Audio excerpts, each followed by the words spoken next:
ഒരാളെ മുഖ്യമന്ത്രിയാക്കാൻ വേണ്ടി നാടൊന്നായി മുറവിളി കൂട്ടിയ അനുഭവം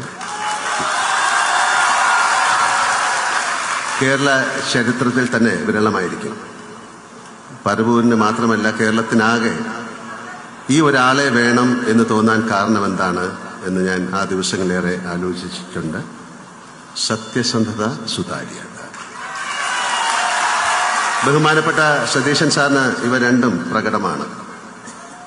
ജീവിതത്തിൽ അങ്ങോളം മറ്റെന്തൊക്കെ കൈമോശം വന്നാലും ഇവ രണ്ടും കാത്തു സൂക്ഷിക്കാൻ അദ്ദേഹത്തിന് സാധിക്കട്ടെ എന്ന് ഞാൻ പ്രാർത്ഥിക്കുന്നു, ആശംസിക്കുന്നു. ഭൂമിയിലെ തന്നെ ഏറ്റവും മനോഹരമായ ഒരു ദേശത്തിന്റെ ഭാഗ്യവനായ മുഖ്യമന്ത്രിയാണിപ്പോൾ ശ്രീ വി.ഡി. സതീശൻ സാർ. മഴയും പുഴകളും മലയും കാടും കടലും ഒരുപോലെ അനുഗ്രഹിച്ച ഒരിടം.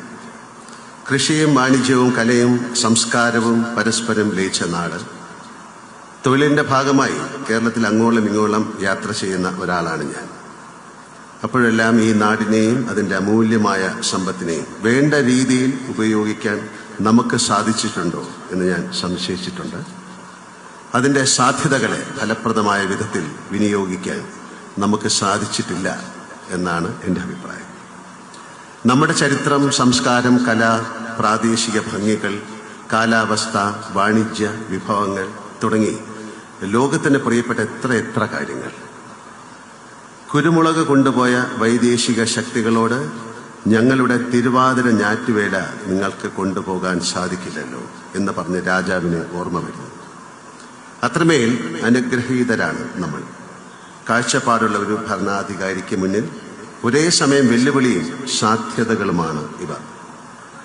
സാമാന്യത്തിലധികം വായനയും ചിന്തയുമുള്ള സതീശൻ സാറിന് ഇക്കാര്യങ്ങളെല്ലാം എന്നെക്കാൾ നന്നായിട്ടറിയാം എന്നെനിക്ക് ഉറപ്പുണ്ട്. നെഹ്റുവിയൻ സോഷ്യലിസ്റ്റായ ശ്രീ വി.ഡി. സതീശൻ സാർ നെഹ്റുവിനെ പോലെ വലിയൊരു ഡ്രീമർ ആവാതെ തരമില്ല. അദ്ദേഹത്തിന്റെ സ്വപ്നങ്ങളിലൂടെ കേരളം മഴവിൽ ഭംഗിയോടെ വളരും എന്ന് ഞാൻ പ്രത്യാശിക്കുന്നു. അത്തരം ഒരു നാടിനെ സൃഷ്ടിക്കാൻ മുഖ്യമന്ത്രിക്ക് സാധിക്കട്ടെ എന്ന് ഞാൻ